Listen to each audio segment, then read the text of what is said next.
So who are the people behind Peter and Lois, personally? I mean, you know, we're best friends, and we get to travel and stuff.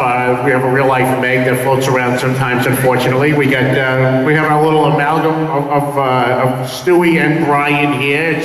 We figured it was an anime convention, so we'd kind of do a little Full Metal Alchemist action and combine a child and a dog. And you know, here we are. Yeah, well, to answer that's right. Well, to answer his question, his name is Rob Franzese. But yeah, I'm Rob Franzese. This is the real voice of the real life Peter Griffin. I come from Long Island, New York. You know, the New York accent comes out after a while. Would you like to buy a vowel? You know, I'm an Italian American from New York. You know, you never expect that to become the real life Peter Griffin, but I never expected it either. Like I said, I just cosplayed as a character at a convention, and you know, really it picked up some momentum that I never expected it. You know, I was kind of like one of those fall through the cracks kind of, you know, introverted kind of guys, and you know, I kept to myself. And, and thank you.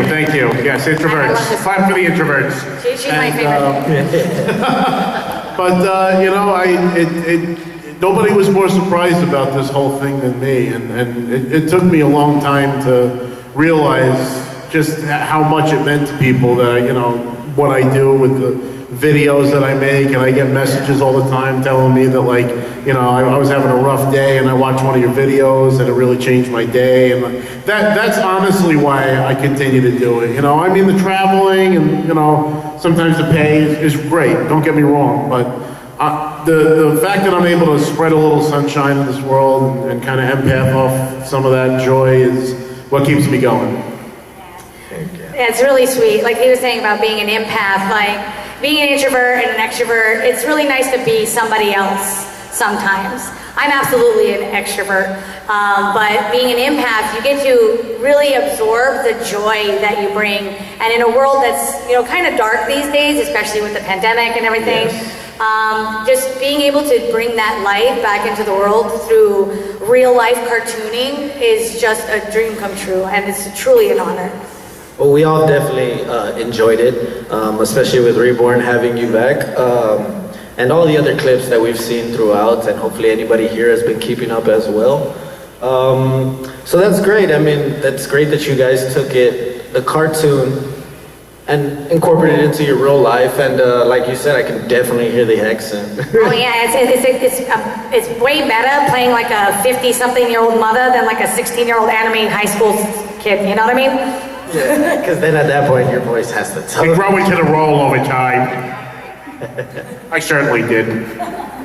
Just more of you to love, Peter. That's it. Like cancer, I grow on you know.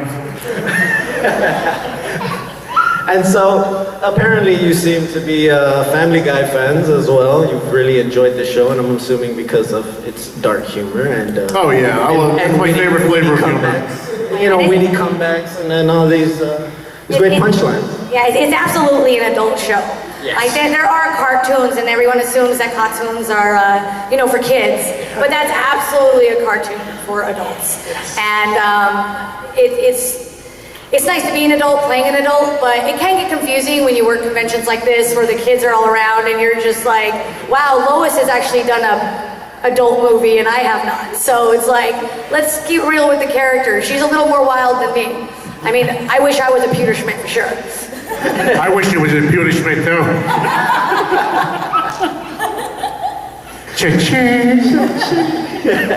Oh, Peter. But yeah, you know, I became a Family Guy fan back when I was in high school. You know, I think it was already canceled for the first time, and I think there was only 2 seasons out at the time. And one of my buddies in high school had the DVDs and would lend me a disc at a time. And I immediately fell in love with the show because I was a big Simpsons fan before I found out about Family Guy, so it was a natural transition. And then and I became a bigger Family Guy fan than The Simpsons, and I never dreamed I'd become Peter Griffin. I mean, yeah, I'm a fat white guy, but you know, there's a lot of those in America. Yeah, it was amazing when I first started cosplaying with Robert. We went to where the celebrities are, and Phil Lamar was, he does a lot of voice acting for Futurama and Family Guy, big time, and he's friends with Alex Borstein, the actual voice actor of Lois Griffin. And so like he comes up to me, he's like, oh, I gotta take a picture of you for my friend Alex. And in my head, I'm thinking, all right, another picture for another dude, all right. And it's because I had Joey with me, who's a Yorkie. And it turns out Alex Borstein has Yorkies. So I totally like blew him off, and he just sent a picture of me to the voice actor that I'm pretending to be. And I was just like, and long story short, now she knows who Alex Borstein is.